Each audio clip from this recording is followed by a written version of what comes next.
에스겔 강해가 이제 지난주부터 시작됐습니다. 물론 대부분 성도님들은 에스겔 강해를 하든 다른 성경 부분의 강해를 하든 크게 상관없어 하실지 모르겠습니다만은 설교를 준비하는 저희들 입장은 참 다릅니다. 사실 제일 피하고 싶은 본문들을 이렇게 이야기해보라 하면은 아주 높은 랭킹에 레위기가 있었을 겁니다. 그래서 레위기 했고요. 그래서 우리 흔한 표현은 질난 김에 그래 에스겔도 하자 해가지고 에스겔을 하고 있는데, 설교자들이 이렇게 피하고 싶다는 말씀은 반대로 여러분은 에스겔서 설교를 듣기가 힘드시다는 이야기도 됩니다. 특히 지금처럼 어렵든 쉽든 피해가지 않고 거의 한 장씩 계속 끊어서 이렇게 강해 시리즈를 에스겔서로 한다. 아마 어쩌면 우리 흔한 표현으로 처음이자 마지막 기회가 될지도 모릅니다. 아마 설교하는 사람이나 듣는 우리 모두에게 이렇게 에스겔서를 시리즈로 강의하는 것은 거의 처음이자 마지막 기회일 수 있으니까 이 기회를 꼭 잡으시고, 물론 설교자가 신통치 않을 수 있습니다. 그러니까 더 기도해 주시고 또 기대하시면서 우리 함께 완주해 나갔으면 좋겠습니다. 오늘 두 번째 시간인데요, 지난 시간에 우리 김홍성 목사님께서 이제 에스겔 전체에 대한 개관도 하셨고 또 1장의 이제 환상에 관한 이야기를 했습니다. 그리고 오늘은 에스겔을 선지자로 부르는 장면입니다. 강의 한번 보셔서 아시겠지만 오늘은 에스겔 본문만 다루기보다는 조금 외연을 확장하려고 합니다. 왜냐하면 앞으로 이제 이 에스겔을 강해하다 보면은 비슷한 시기에 활동했던 예레미야나 다니엘을 비교할 수도 있겠고, 그리고 조금 앞 시대에서 활동했던 이사야의 이야기를 할 수도 있을 것 같기 때문입니다. 그래서 일단 처음부터 좀 시야를 넓혀놓고 시작하려고 합니다. 한 사람이 시리즈를 계속해 나가면은 분명 일관성이 있는 장점이 있고, 우리처럼 이렇게 여러 사람이 하다 보면 번잡해지는 단점도 있겠지만 또 이렇게 다양한 관점이 있으니까 그러한 장점을 좀 살려보려고 합니다. 이렇게 역사적으로 시 공간의 외연을 확장해 나갈 일을 우리 중에 누가 해야 되나 싶으면 아마 또 제가 해야 될 것 같아서 조금 힘들겠지만 좀 많은 이야기들을 오늘 다루려고 하니까 펜 있으신 분들은 펜을 딱 잡고, 버거울 수 있지만 자주 오는 기회가 아니니까 한번 잘 따라와 주셨으면 좋겠습니다. 이런 말이 있습니다. 난세에 뭐가 난다고요?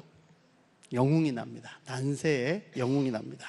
우리가 살펴보는 이 에스겔이나 동시대에 활약했던 또 두 명의 유명한 선지자가 있는데 누군지 아시나요? 힌트 거기 다 나와 있습니다. 누구죠? 다니엘 그리고 예레미야. 그러니까 지금 에스겔, 예레미야, 다니엘은 같은 시대를 살았던 사람입니다. 근데 일단 오늘 이제 본문에서 5절에 보시면 2장 5절에 그들은 패역한 족속이라 그들이 듣든지 아니 듣든지 그들 가운데 선지자가 있음을 알지니라 해서, 그들 가운데 선지자가 있음을 알게 하려는 이 뜻은 지금 제가 앞으로 하려고 하는 뜻하고 약간 다릅니다. 뭐냐면 일단 오늘 본문에서 말하고 있는 뜻은 이스라엘 백성들이 이 선지자의 말을 듣든지 안 듣든지 간에 여하튼 계속 그 말을 해라. 그래서 나중에 이스라엘 백성들이 변명하지 못하도록 너희들 가운데 선지자가 있었다는 것을 알 수 있게끔 해라, 이런 뜻이 됩니다. 이것을 좀 더 분명하게 하기 위해서 뒤에 한번 찾아보겠습니다. 에스겔 33장입니다. 에스겔 33장 30절부터 33절입니다.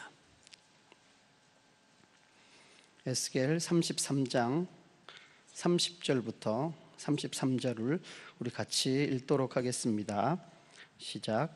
인자야, 내 민족이 담 곁에서와 진문에서 너에 대하여 말하며 각각 그 형제와 더불어 말하여 이르기를, 자, 가서 여호와께로부터 무슨 말씀이 나오는가 들어보자 하고 백성이 모이는 같이 내게 나오며 내 백성처럼 내 앞에 앉아서 내 말을 들으나 그대로 행하지 아니하니 이는 그 입으로는 사랑을 나타내어도 마음으로는 이익을 따름이라. 그들은 내가 고운 음성으로 사랑의 노래를 하며 음악을 잘하는 자같이 여겼나니 내 말을 듣고도 행하지 아니하거니와 그 말이 응하리니 응할 때에는 그들이 한 선지자가 자기 가운데에 있었음을 알리라. 아멘. 최근에 유진 피터슨이라는 사람이 혼자서 성경을 완역했거든요. 거의 최초의 일인 것 같은데 혼자서 처음부터까지 성경을 완역해서 메시지라는 성경이 이제 나왔는데 거기에 이 부분이 이렇게 해서 번역되어 있습니다. 제가 한번 읽어볼 테니까 오늘 읽었던 부분하고 한번 비교해 보십시오. 사람의 아들아, 너는 장안의 화제거리다. 내 백성은 길에서나 집 앞에서 사람을 만나면 어디 하나님께서 새로 말씀한 것이 있나 들어보러 가자 한다. 군중이 우르르 몰려와 내 앞에 앉는다. 그들은 내 말을 청해 듣는다. 그러나 그대로 행하지는 않는다. 내 앞에서는 입에 발린 찬사를 늘어놓지만 그들의 관심은 오로지 돈과 성공이다. 그들에게 너는 그저 오락거리다. 악기를 켜며 구슬픈 사랑 타령이나 하는 딴따라일 뿐이다. 그들은 내 말 듣는 것을 좋아하지만 그뿐이다. 그러나 이 모든 일이 이루어지면 그들은 저희 가운데 예언자가 있었다는 사실을 깨닫게 될 것이다. 지금 우리 시대랑 참 다를 바 없어서 무섭기조차 합니다. 그리고 이게 시 공간이 우리랑 어마어마하게 떨어져 있는 2500, 600년 전 이야기인데도 마치 지금 이야기처럼 들리기도 합니다.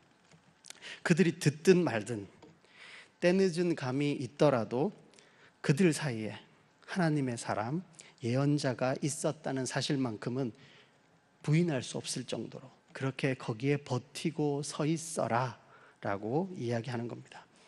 근데 이제 선지서하고 역사서를 조금 더 깊이 읽기 시작하면서 이 뜻이 조금 더 확장될 수 있겠구나라는 생각을 했습니다. 남유다, 우리가 지금 살펴보고 있는 그 이스라엘이라고 통칭할 수도 있는데 남유다의 국가적 운명이 정말 풍전등화와 같았던 그 시대에 이 하나님은 선지자들 곳곳에 배치시켜 주셨다는 겁니다. 나중에 입이 10개라도 할 말이 없게끔 만들려는 효과도 있겠지만 가장 어려운 순간에 하나님은 곳곳에 그 선지자들을 통해서 그들과 함께 하셨고 그들을 인도하시고 보호하셨다는 겁니다. 오늘 나누고자 하는 말씀은 이 뒷부분에 더 방점이 찍혀 있습니다. 흩어져 있는 그들에게 하나님이 어떻게 함께 하셨는가. 먼저 우리가 오늘 살펴보고 있는 에스겔의 향방을 한번 추적해 봤으면 좋겠습니다. 열왕기하 24장인데요. 열왕기하 24장을 한번 봅시다. 열왕기하 24장 14절 15절인데요. 구약성경 605면 정도에 있습니다. 열왕기하 24장 14절 15절입니다.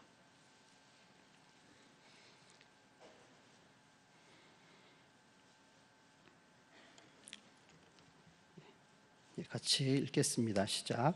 그가 또 예루살렘의 모든 백성과 모든 지도자와 모든 용사 10,000명과 모든 장인과 대장장이를 사로잡아 가매 비천한 자 외에는 그 땅에 남은 자가 없었더라. 그가 여호야긴을 바벨론으로 사로잡아 가고 왕의 어머니와 왕의 아내들과 내시들과 나라의 권세 있는 자도 예루살렘에서 바벨론으로 사로잡아 가고, 이 부분이 지금 에스겔이 사로잡혀 갔을 때의 이야기를 하고 있습니다. 지금 오늘 여러 명의 왕이 나오고 여러 나라 이름이 나오는데 사실 기억하기는 쉽지 않습니다. 저도 뭐 신대원 시험 볼 때 외웠다가 또 까먹고 또 시험 볼 때 외웠다가 까먹고 몇 번이나 기억했다 잊어버렸다 기억했다 잊어버렸다 하는데요.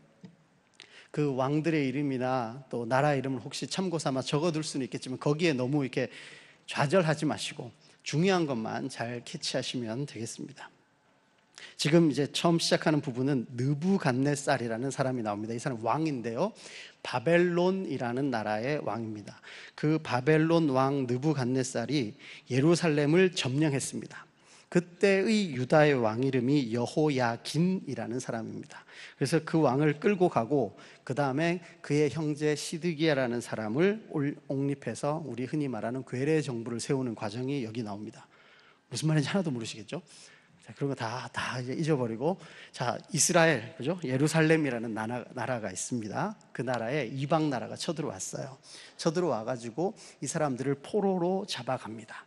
그 포로로 잡아갔던 사람들이 주로 그발강이라는 그 근처에 주로 살았다고 하는데, 그 근처에서 활동했던 선지자가 누구라고요? 에스겔이라고요. 에스겔. 근데 에스겔에는 선지자 선배가 있었습니다. 그 선지자 선배가 누구냐 하면 바로 다니엘입니다. 다니엘. 열왕기하 24장 1절부터 7절에도 나오고요. 아니면 다니엘서 1장에 나오는데 다니엘서 한번 찾아봅시다. 다니엘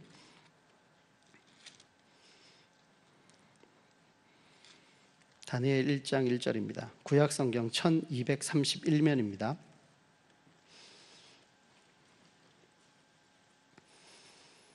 1장 1절도 중요하지만 1장 21절도 찾아보기 위해서 찾아보는 거니까요. 우리 같이 봅시다.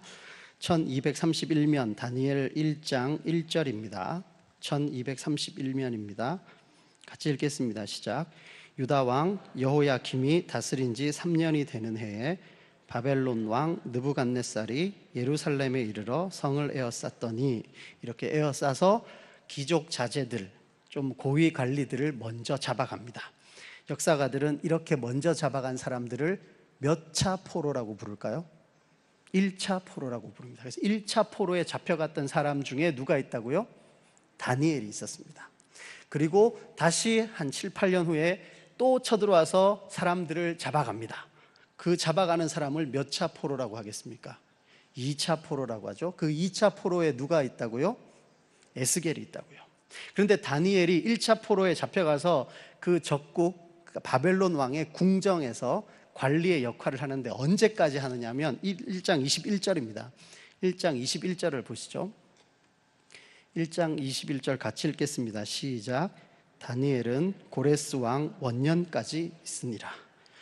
지금 우리가 뭐 이왕이나 저왕이나 이거 별로 관심 없고 고레스 왕 원년, 그러니까 고레스 어디서 들어보긴 들어봤고 그냥 이렇게 슬쩍 지나갈 수 있거든요.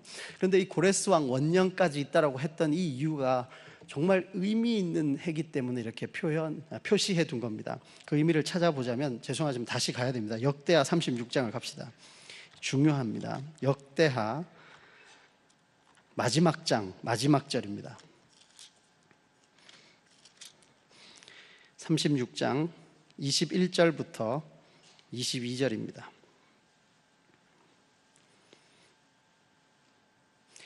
예루살렘이 망하는 마지막 장면을 이야기하고 그리고 다시 회복되는 장면의 시작을 이야기하는 부분인데요. 역대하 36장, 그러니까 구약 710년 정도에 있습니다. 역대하 36장 21절부터 22절만 읽겠습니다. 시작. 이에 토지가 황폐하여 땅이 안식년을 누림같이 안식하여 70년을 지냈으니 여호와께서 예레미야의 입으로 하신 말씀이 이루어졌더라. 바사의 고레스 왕 원년에 여호와께서 예레미야의 입으로 하신 말씀을 이루시려고 여호와께서 바사의 고레스 왕의 마음을 감동시키심에 그가 온 나라에 공포도 하고 조서도 내려 이르되 라고 되어 있습니다. 이러고 나서 바로 한 장 뒤에 넘겨보시면 에스라 1장 1절이 나오는데 1장 1절의 시작이 뭐라고 되어 있습니까? 바사왕 고레스 원년에 예레미야가 했던 이야기입니다. 지금 이제 이 70년, 우리가 뭐 예레미야 70년 뭐 이런 거는 이렇게 외워두신 분도 있는데요. 이렇게 표현되기도 합니다. 21절에 다른 번역에 황폐한 땅은 긴 안식에 들어갔다. 그동안 지켜지지 않았던 모든 안식일을 채우는 70년 동안의 안식이었다. 이렇게 역대하가 마무리되고 있는 거거든요. 그리고 나서 그 70년이 채워진 이후에 고레스 원년에 1차로 그 포로들이 귀환합니다. 예루살렘을 재건하기 위해서 예레미야에게 하셨던 그 70년의 예언이 이루어지는 장면입니다. 근데 그때까지 누가 있었다고요? 다니엘이 그 적국 궁정에 있었다고요. 관리로서 거기에 있었습니다. 1차 포로로 잡혀갔던 그 순간부터 1차로 포로들이 돌아오는 그때까지 다니엘은 적국 바벨론, 그리고 바벨론이 바사에게 망했는데 그 바사 왕 고레스 원년 때까지 다니엘은 그 자리에 있었다라고 이야기하는 겁니다. 다시 한번 정리해 보시죠. 1차로 포로가 잡혀갑니다. 그리고 궁정에 사람들이 있습니다. 그리고 다시 돌아오는 그 70년 사이에, 그 70년 동안 하나님은 다니엘을 그 적국의 궁정 안에 두셨습니다. 그리고 2차로 또 포로가 잡혀갑니다.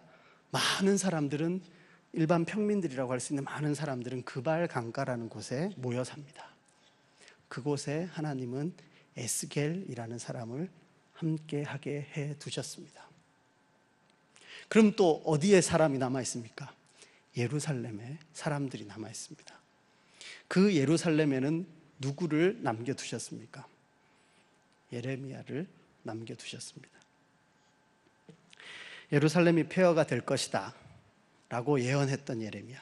그리고 그 폐허가 되는 모든 순간 1차로 포로가 잡혀가고 2차가 포로로 잡혀가고 3차로 포로가 잡혀가는 그 모든 걸 보고 있는 예레미야. 그리고 비천한 자들만 남아있는 그 땅에서 또 이 사람들이 하나님이 거기 있으라고 했는데 그걸 거역하고 또 이집트로까지 가는데 거기까지 예레미야가 함께 갑니다. 다시 말해 시대를 따라 계층별로 흩어져 있는 모든 디아스포라 유대인들에게 하나님은 다니엘을 보내시고 에스겔을 보내시고 예레미야를 남겨두시면서 하나님의 사람이 그들과 함께 있음을 알게 하셨다는 겁니다.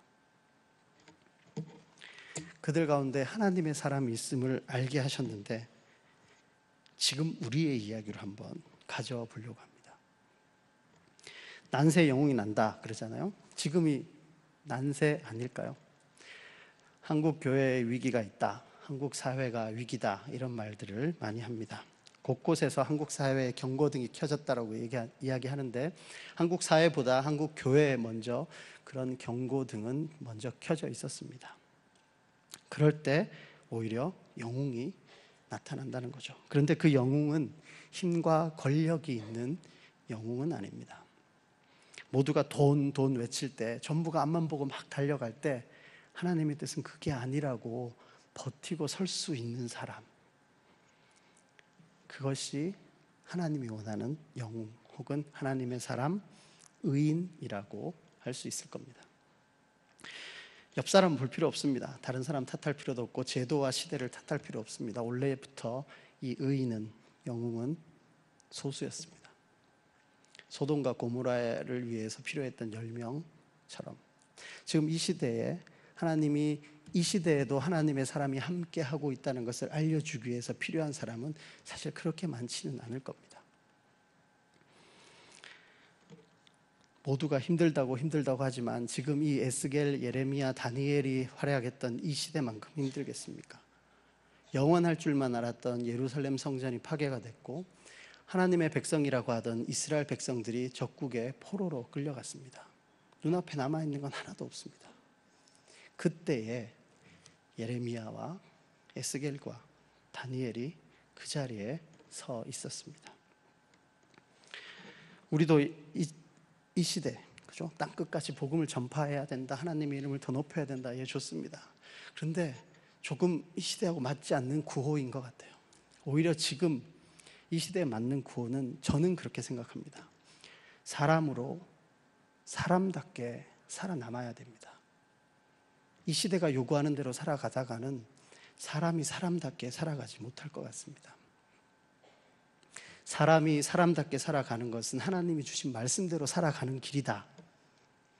이 시대로 이야기하자면 이집트에 기대는 것도 아니고 바벨론에 기대는 것도 아니고 하나님의 말씀대로 순종하는 것이 우리의 살 길이다라고 말했던 선지자처럼 지금 돈이 최고고 미국을 따라가야 되고 중국을 따라가야 되고 이런 세대의 흐름이 아니라 하나님의 말씀대로 살아가는 것, 그것이 사람이 사람답게 살아가는 길이다. 그런데 이게 이 시대에 전혀 어울리지 않는 말이기 때문에 정말 버티면서 서 있어야 하는 겁니다.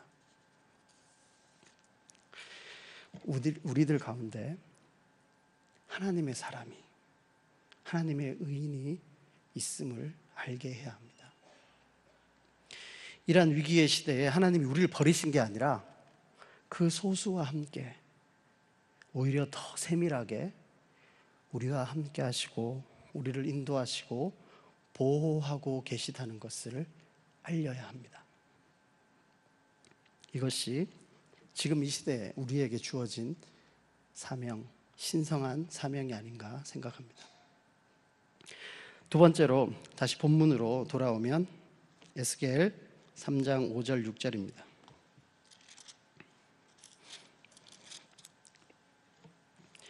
3장 5절 6절을 제가 읽겠습니다. 너를 언어가 다르거나 말이 어려운 백성에게 보내는 것이 아니요 이스라엘 족속에게 보내는 것이라. 너를 언어가 다르거나 말이 어려워 내가 그들의 말을 알아듣지 못할 나라들에게 보내는 것이 아니니라. 내가 너를 그들에게 보냈다면 그들은 정녕 내 말을 들었으리라. 에스겔의 청중은 다른 언어를 쓰는 이방 민족이 아니었습니다. 차라리 이방 민족에게 그렇게 말했다면 그들은 돌아왔을 거다라고 이야기합니다. 다시 말해 문제는 이스라엘 백성들이 에스겔이 하는 말을 못 알아들어서가 문제가 아니었습니다. 정확하게 표현하자면 알아들으려 하지 않았던 거죠. 그렇게 살고 싶지 않았던 겁니다. 이해를 못한 것이 아니라 순종하기 싫었습니다. 어쩌면 스스로, 선지자 스스로도 자기가 지금 무슨 말을 하고 있는지 이해할 수 없을 때도 있었습니다. 도무지 머리로 이해할 수 없는 예언을 자기가 해야 되고 그 예언대로 성취되는 걸 몸소 지켜봐야 했습니다. 무슨 말씀이냐면 예루살렘의 멸망을 예레미야가 선포했습니다. 그것이 하나님의 뜻이라고 이야기했습니다. 이해가 됩니까? 어떻게 예루살렘 성전이 이방 민족에게 폐허가 되는 게 하나님의 뜻일 수 있을까? 하나님의 눈과 마음이 이 자리에 함께 한다고 약속했던 이 예루살렘 성전이 그냥 낡은 것도 아니고 이방 민족에 의해서 폐허가 된다는 것, 그게 어떻게 하나님의 뜻일 수 있을까? 이해가 안 되는 거죠. 그리고 하나님의 백성인 이스라엘 백성이 포로로 잡혀간단다. 이해가 안 됩니다. 아니 그게 어떻게 하나님의 뜻이냐? 혹시 하나님이 우리를 미워해서 잠시 그럴 수 있나? 아니 70년이나 그런단다. 이해가 안 되는 거죠. 근데 그거를 봐야 했던 겁니다. 이스라엘이 망하고 예루살렘이 망하는 것이 하나님의 뜻인가? 또 에스겔은 포로로 잡혀가 있는 이 사람들에게 뭐 민족 해방 운동이니 어쩌니 금방 돌아갈 것처럼 그렇게 살지 말고 앞으로 70년 살아야 되는데 여기서 집 짓고 그냥 조용히 잘 살아라, 이 이야기 한 거거든요. 그게 어떻게 이해가 됩니까? 쉽게 말해 그게 어떻게 선지자 입에서 할 말이냐는 거죠.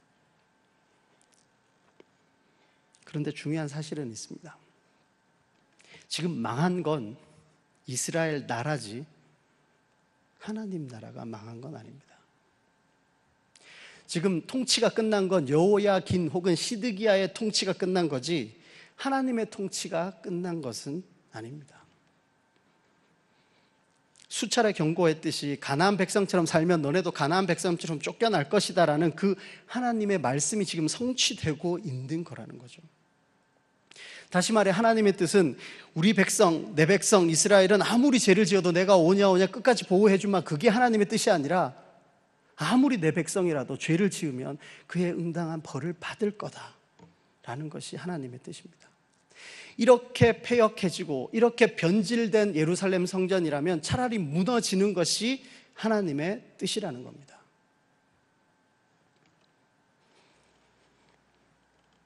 그렇다고 하나님의 돌보심과 하나님의 은혜가 끝난 건 아니라는 거죠. 다니엘을 통해서, 에스겔을 통해서, 예레미야를 통해서 더 세밀하게 그들과 함께하고 계셨습니다. 한국 우리 교회 이야기로 또 한번 가지고 와 봅시다. 예루살렘 교회도 망했고, 그죠? 유럽 교회도 힘을 잃어가고 미국 교회도 힘을 잃어가는데 한국 교회는 영원할 거다. 이게 착각이죠. 한국 교회가 이런 식으로 변질되어 간다면 한국 교회가 망해야지만 하나님의 뜻이 이루어진다고 말할 수밖에 없지 않겠습니까? 종교 행위를 많이 함으로 하나님의 마음을 움직이려 드는 것은 정말 위험한 생각입니다. 번제물이 쌓이고 희생제사를 더 많이 드린다고 해서 하나님의 뜻이 움직여질까라고 이스라엘 백성들이 그렇게 생각했어요. 실패했고요. 지금 우리가 더 많은 경배와 찬양, 더 많은 예배를 드리고 더 많은 헌금을 드리고 더 예쁜 건물을 지어 드린다고 해서 우리 뜻대로 하나님이 움직여질 것이다. 다시 말해 내가 기도해서 하나님을 조종한다라고 생각하는 것은 정말 교만하고 위험한 생각입니다. 우리의 어떤 종교적인 행위가 우리의 안전을 담보하진 않습니다. 우리의 안전을 담보하는 것은 하나님의 뜻대로 살아가느냐 아니냐. 교회 밖도 마찬가지입니다. 하나님을 더 이상 예배하지 않으면 하나님은 더 이상 계시지 않을 것처럼 착각하고 있죠. 교회에 안 나가면 하나님의 통제 밖에 있을 줄 알고 있다는 겁니다. 곳곳에서 전도 못하게 합니다. 하나님 뜻에 반대되는 법들을 막 만들려고 합니다. 그렇게 해서 하나님의 존재의 영역을, 하나님의 통치하심을, 혹은 하나님이 내 인생에 간섭하는 걸 점점 밀어내는 겁니다. 내 인생에서 하나님을, 혹은 내 인생에서 신을 죽이려고 애쓰는 겁니다. 근데 한국 사회 지금의 문제는 신의 죽음이 아니라 인간의 죽음 같습니다. 무슨 말씀이냐면, 예전에는 우리가 이제 좀 심한 욕으로 아무 생각이 없는 애라고, 정말 생각 없는 짐승만도 못한 놈이라고 이런 이야기를 했습니다. 근데 지금은 생각 없는 정도에서 멈추는 게 아니라 감정이 없는 것 같아요. 이성도 마비되고 감정도 마비된 것 같습니다. 다른 사람의 상황을 전혀 고려하지 않습니다. 자본주의, 효율, 이런 이름으로 그냥 무자비하게 사람을 쳐냅니다. 그게 당연하다고 생각합니다. 숫자와 효율, 이것 때문에 희생되는 인생들이 너무너무 많습니다. 그런데 그런 사회에 하나님의 사랑하심, 인자, 성실, 또 우리의 희생, 관용, 나눔, 이런 이야기를 하면 정말 다른 나라 언어같이 들리는 거죠. 못 알아들어서가 아니라 말도 안 되는 소리처럼 들리는 겁니다. 그랬다가는 너는 손해만 볼 거고, 그랬다가는 네 인생은 실패할 거고, 그랬다가는 사람들이 너를 이용할 거라고 이야기하는 겁니다. 그렇게 살면 이 인생 망친다고 이야기합니다. 교회 안에서도 마찬가지입니다. 사람들은 자기의 욕망, 자기의 욕심을 종교적으로 정당화시키고 싶어 합니다. 욕망을 비전으로 바꿉니다. 하나님의 뜻대로 자기를 바꾸려는 게 아니라 내 뜻에 맞게끔 하나님의 뜻을 맞추어 가려고 합니다. 이러니까 서로의 언어가 통하지 않는 거죠. 이렇게 통하지 않는 언어 사회에 이런 이야기를 자꾸 하니까 사람들이 그 선지자를, 그런 사람을 가만히 놔두겠냐는 거죠. 무시하고 때리고 가두고. 그런데 하나님은 참 야속합니다. 그럼 그런 선지자를 좀 보호해 주셨으면 좋겠는데, 때리면 그냥 맞아야 되고, 가두면 그냥 갇혀야 되고, 손가락질하면 그냥 손가락질 당해야 합니다. 에스겔 3장 9절에 이렇게 돼 있죠. 내 이마를 화석보다 굳은 금강석같이 하였으니. 이게 무슨 의미입니까? 너의 모든 원수를 찔러 쪼개는 광선검을 너에게 주겠다, 이게 아니라 모든 사람이 널 때려도 네가 견딜 수 있는 맷집을 주겠다는 겁니다. 너 손 못 대게 막아줄게가 아니라 손 대더라도 맞아 죽지 않을 만큼 버틸 힘을 주겠다는 겁니다. 이사야 50장 7절에도 얼굴을 부싯돌같이 하겠다. 우리말로 하자면 낯짝에 철판 깔아주겠다는 겁니다. 예레미야에게도 마찬가지입니다. 견고한 성읍, 쇠기둥, 노성벽처럼 버틸 수 있게 해주겠다. 애초에 선지자를 공격하면 그 손이 막 문둥병이 되고, 애초에 선지자를 욕하면 그 입에 마비가 오고 막 이래야 되는데, 욕을 하든 뭘 하든 다 맞는 겁니다. 맞고 버틸 힘을 주는 거죠. 다시 일어설 용기를 북돋아 주는 거지, 보호해주고 오냐 너 이러지 마라, 누가 그랬어, 이렇게 하지 않으시다는 거죠. 거기다가 성경에서 가장 긴 분량을 가진 선지자 3명이 누굽니까? 이사야, 예레미야, 에스겔이죠. 비슷한 시기에 활동했습니다. 가장 큰 공통점은 엘리야나 엘리사처럼 무슨 특별한 기적이나 능력이 없었던 것 같습니다. 그냥 맞으면, 때리면 맞고, 가두면 가둬지고, 일로 가라 그러면 일로 가고, 절로 가라 그러면 절로 가고, 제일 먼저 고난 당하고 부인 죽고, 근데도 그냥 그 길을 그대로 가야 했던 사람들입니다. 게다가 이들의 고난은 영웅적이지도 않았고요. 어떤 신학적인 긍정적 의미가 부여되지도 않았습니다. 한 가지 분명한 건 있습니다. 지금 와서 보니까 그 고난이 징벌은 아니었습니다. 그리고 그 고난이 부끄러운 것도 아니었습니다. 또 그 고난이 하나님의 부재, 하나님이 없으심을 증명하는 것도 아니었습니다. 이해할 수 없을지라도 그 고난을 그냥 감내하면서 묵묵히 가는 것, 그게 그 자체가 바로 하나님께 대한 충성스러움, 하나님의 신뢰, 하나님에 대한 신실하심을 믿는 그 순종, 섬김, 신뢰를 표현하는 것이었습니다. 이방 땅에서 힘겹게 버티는 이 디아스포라들에게 그 고난을 그냥 묵묵히 받아내라고 하는 말처럼 아픈 말이 어디 있겠습니까?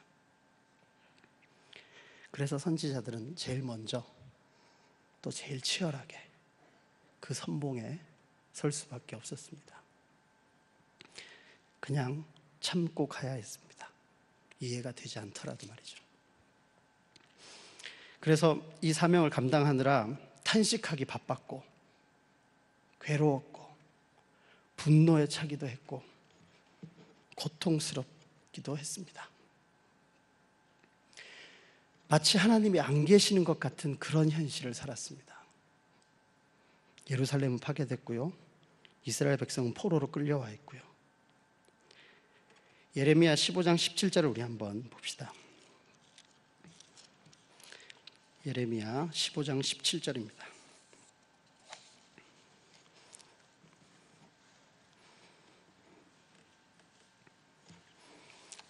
17절, 18절인데요. 예레미야 15장 17절, 18절 같이 읽겠습니다. 구약 1075면입니다. 구약 1075면 예레미야 15장 17절, 18절입니다. 시작. 내가 기뻐하는 자의 모임 가운데 앉지 아니하며 즐거워하지도 아니하고 주의 손에 붙들려 홀로 앉았사오니 이는 주께서 분노로 내게 채우셨음이니이다. 나의 고통이 계속하며 상처가 중하여 낫지 아니함은 어찌 됨이니까. 주께서는 내게 대하여 물이 말라서 속이는 시내 같으시리이까. 아멘. 나눠드린 강의 안에 이 부분을 짧게 이제 메시지라는 성경에서 이렇게 번역해 놨는데요. 같이 한번 읽어볼까요? 시작.